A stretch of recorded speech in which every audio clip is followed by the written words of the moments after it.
clearing at the creek that came to be known as Dick's Creek, after his nickname, Captain Dick. So the first clearing of land in St. Catharines, the first farm built and that sort of thing, may have been done by him. If not, his was either the second or the third. He was right there at the very beginnings of St. Catharines. This is gorgeous in the summertime, and it's nice and cool here. I doubt if these people that live across from this plaque understand who Richard Pierpoint was. We are on Princeton Street in the heart of St. Catharines. We are standing on land first owned by an African. Now, the records show that the first person to own title to this land was Richard Pierpoint, a former African slave. It was a land grant given to him by the British for his service in the American Revolution. This is the St. Catharines General Hospital. It's on part of Mr. Pierpoint's 200 acres. It includes a park and a creek behind it. On January 18, 1791, he was living here. But did anyone know that Dick, or Captain Dick, was a black man, was an African? He wasn't the general at Queenston Heights. He wasn't the prime minister. He wasn't the legislator. He was just a man who was trying to carve out a home for himself in the new land, took off arms to defend his property, defend his new land, and after the War of 1812 just settled back and just tried to survive like everybody else and did not leave an awful lot of records behind. Unlike contemporaries Colonel John Butler, General Brock, and Lord Simcoe, there are no pictures, sketches, or paintings of the old African. But he left behind this will with his thumbprint. To show that you were the one actually signing the will, they would put thumbprints after your name. So there's a thumbprint, and that's the only known artifact we have of his 93-year life. And actually his last name is misspelled. They spelled it as Popine, which again shows that they probably never called him by his last name in his later years. So we're standing right in the middle of his property right now. Right on the Grand River. Yeah. This is a land grant given to him by the provincial government for his service in the War of 1812. That's right, for his service in the Colored Corps. Peter Myler and his brother David, born and raised in Fergus, a stone's throw from the Pierpoint property. We played on his land for all growing up, and never knew it, and it was just left out of the history. Intrigued by the story of the old African, the brothers began a 5-year odyssey to find the man behind the legend in the two places he settled. What they discovered is enough to write a book about, and here it is, Searching for Richard Pierpoint, A Stolen Life. As he was here in 1821, the Scots got here in 1833, so they were here for a good over 10 years before the Scots had come here. He was in 3 wars. If you look at the 7 Years' War, it ends in 1760, okay? 20 years later, he's fighting in the American Revolution. And 30 years after that, he's in the War of 1812. Well, he petitioned the Lieutenant Governor, Peregrine Maitland, who was at Fort York in Toronto, wrote out the petition, and it's the most important document we have of Pierpoint, because in that petition, he outlines his life. That's where he tells that he came from Bundu, that he was 16 when he was made a prisoner and taken to America, that he was bought by a British officer. Actually, a lot that we know about Richard Pierpoint comes from that petition. But in the petition, he says that he wants the government to arrange passage for him. He wanted to be sent back home, and he never was. I mean, it sounds like a reasonable request, but he was not sent back home.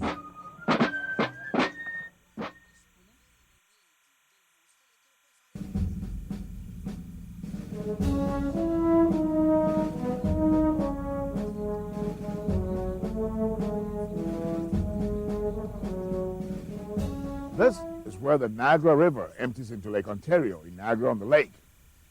You're looking at Fort Niagara on the American side. That's where Richard Pierpoint first signs up with a small guerrilla army known as Butler's Rangers in 1780. The Rangers were a British Army unit trying to stop the American invasion of Canada. Now, in 1784, their leader, Colonel John Butler, decided the Americans were too close and crossed the river, the Niagara River, into what is now Niagara-on-the-Lake. Now, he builds Fort George, bringing with him his Rangers, among them 10 Africans, including Richard Pierpoint. It was the beginning of what is now Ontario. If you read this man's life, it wouldn't matter what color he was, he would be a hero. You understand? The fact is, this man happens to be black, and of course there's not too much written, we'll say, about black heroes, you know, of that time period. Yes, indeed.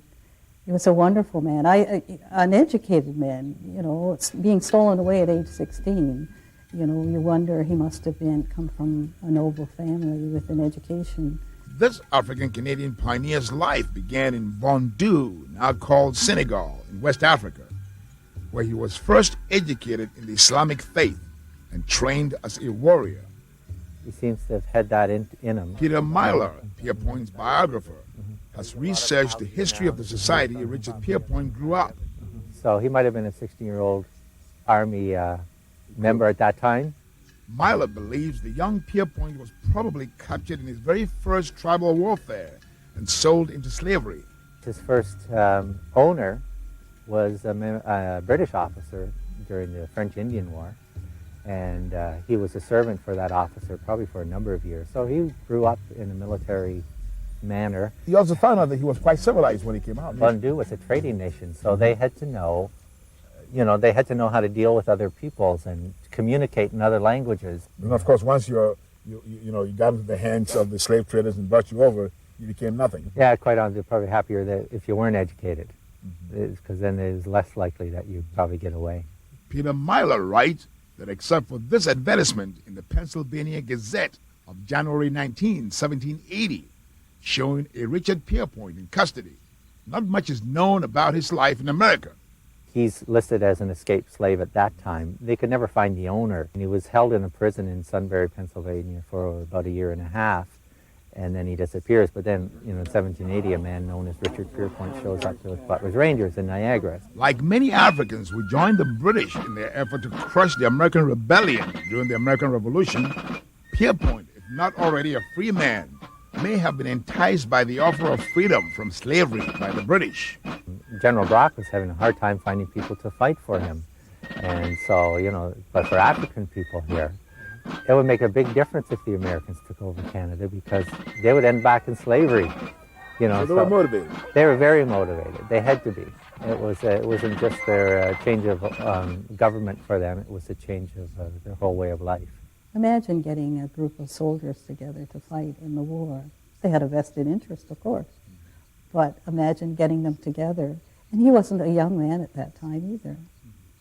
But he just pressed on, and then he petitioned for land grants for the soldiers. And then, you know, in his later days, just burning to return home.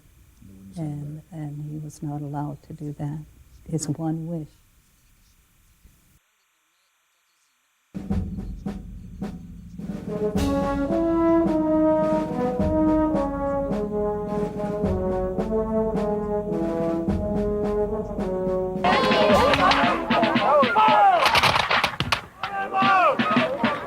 America came within a hair's breadth of adding Ontario to the Union.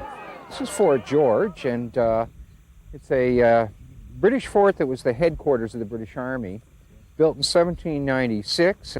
Military historian Ron Dale has written a book about the War of 1812.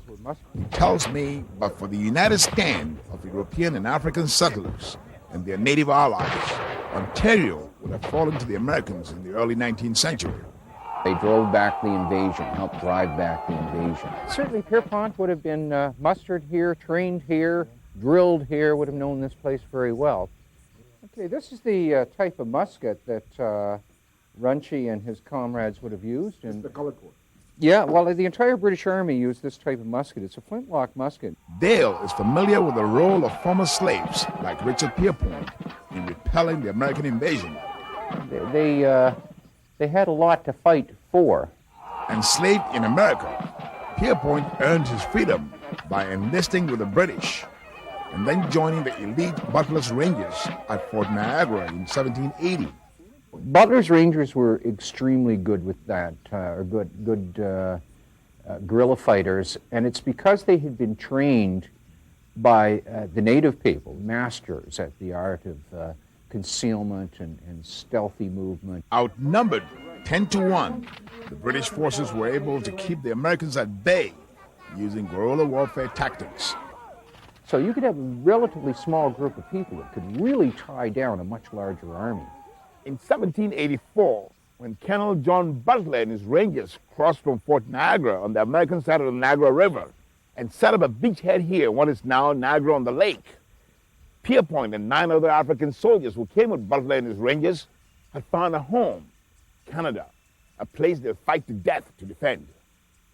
When the War of 1812 threatened to break out, Pierpont wrote a letter to the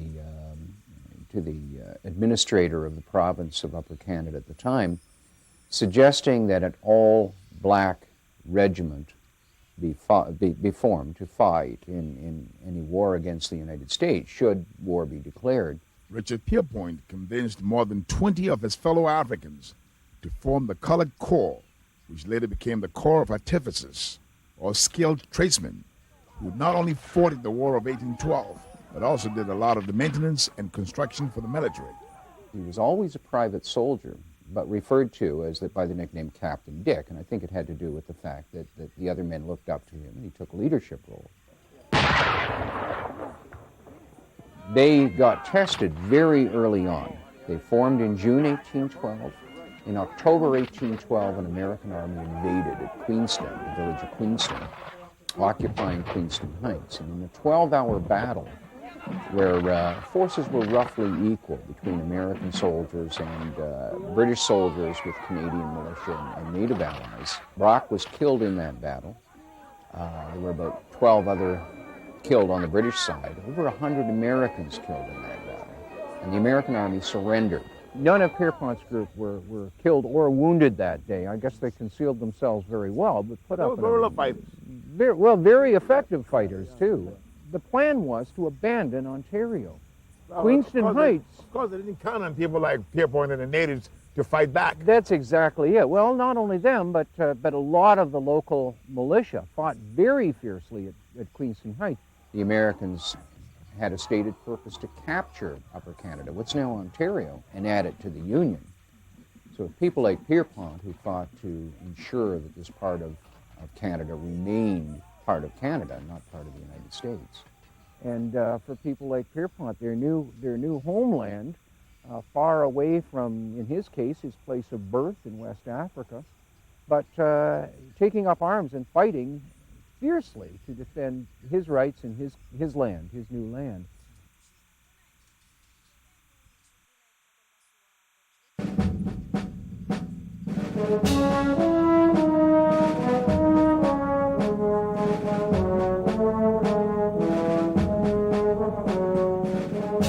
Richard Pierpont was among the first regular settlers who came to the province. Of course, the place had been inhabited for thousands and thousands of years by native people. When Butler decided to start settling the province and moving people in here, Pierpoint came up here with it.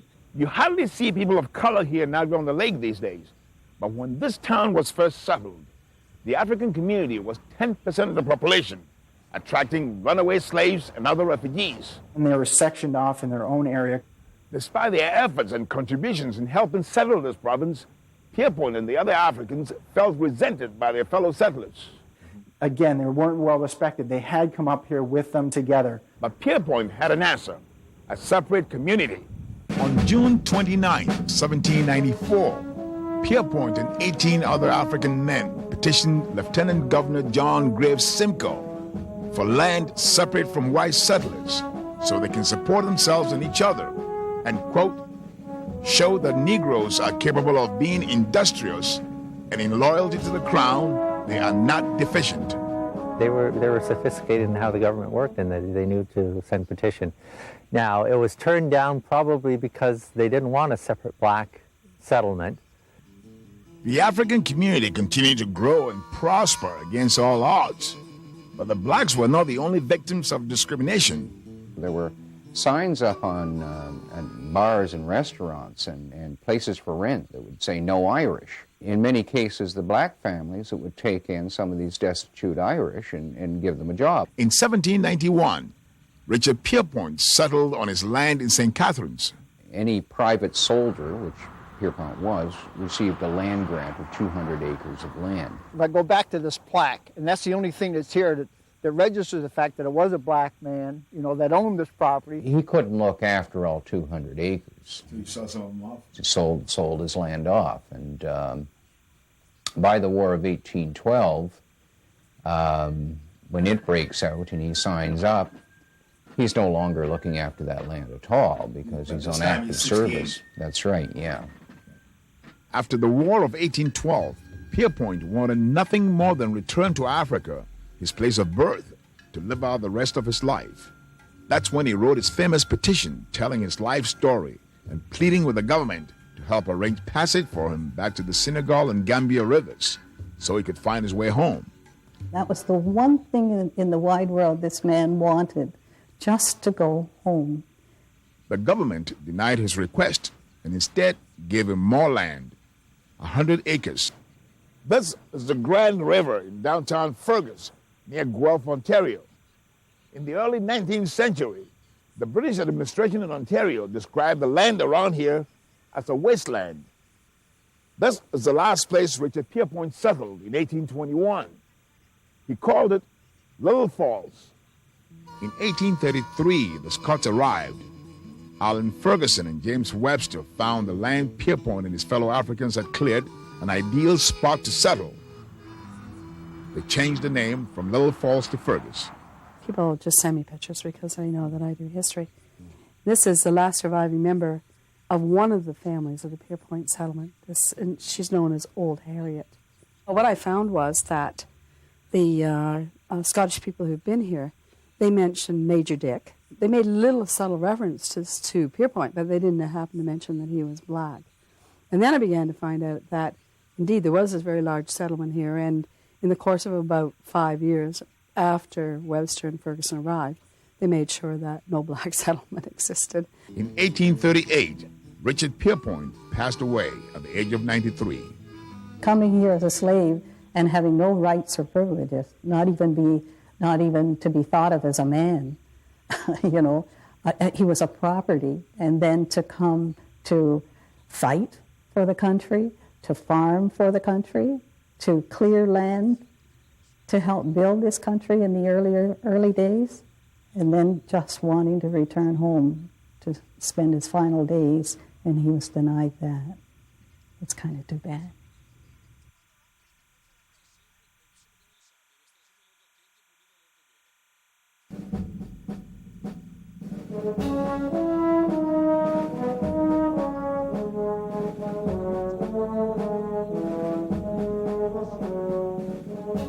It's Brock's monument. It's the tomb of Sir Isaac Brock, the hero and savior of Upper Canada, as he was called. But there are no monuments or tombs for Richard Pierpoint and other heroes who fought with Brock at Queenston Heights in 1812. The American forces were all along the hill there, and the native warriors and the militia, including Pierpont's group, were just down the hill here and on the other side there, sniping at the Americans. Okay, this is the plaque to the Colored Corps, and was erected a few years ago, of course, to again balance history and to commemorate a very important part of the Canadian effort during the War of 1812. This is where one of their great contributions was made. There were only about 30 men in the Colored Corps, but in the other militia regiments, in the Lincoln Militia and the York Militia and so on, there were also African Canadians. I mean, these were not the only African Canadians that fought, but this was interesting because it was a specific black corps that... Which was Pierpoint's idea. That's right, yeah. Much of the written history of Ontario hardly mentioned the accomplishments of Richard Pierpoint and other African Canadian pioneers and the role they played in settling this province in the early years. But there are now attempts by historians, institutions, and community groups to fill in the gaping holes in our provincial history. This small exhibition here at Toronto's Fort York is just one of the many efforts to tell their story. When a lot of the history books were written, the roles of the African Canadians, the role of Aboriginal peoples tended to be, if not left out or ignored altogether. And that's something that the Historic Sites and Monuments Board and Parks Canada is trying to address. The invasion of Canada, Dale's own account of the battles of 1812, is part of that effort. It was a forgotten history in many townships, but as I said, by the 1900s, Canada was trying to find an identity, and Niagara-on-the-Lake was one of the main places to really study this history. What I find interesting is that, here were Africans who were part of the first pioneers who settled this province, and yet very little is known about them in the history books. Because they weren't writing the history books. It's really our responsibility now to go back and retrace those histories and to retell those stories. This small exhibition here at the Royal Ontario Museum about North Buxton, an early African settlement near Chatham, is yet another attempt to make all of us aware of the story of African Canadians here in our province. A lot of the history you learn is really mythology, where that we have the two founding races, the British and the French. So if someone doesn't fit into that category, you leave them out. Can you imagine? Ferguson looked for 2 years for land to build this model community. But can you imagine his surprise when he declared that this is where he was going to build his community, and then somebody popped out of the bush who was like African? I could just envision that. Said, well, I'm here. Hello, how are you? What do you want? It's my land. Yeah, that's right. And it's amazing they could cover it up so much, or just kind of not mention it. I guess that's what they did. They were polite enough not to mention it. It was just left out of the history. See, and that's what I wanted to fix that. You didn't just fix that. You actually went out of your way to do all this research, find out where he came from. And that's why we call it Stolen life. searching, because his story was lost, right? So there wouldn't be an excuse for people to leave him out anymore. Mind you, there are many of those stories, aren't there? But certainly he was an outstanding pioneer and contributed greatly to our history of early Canada.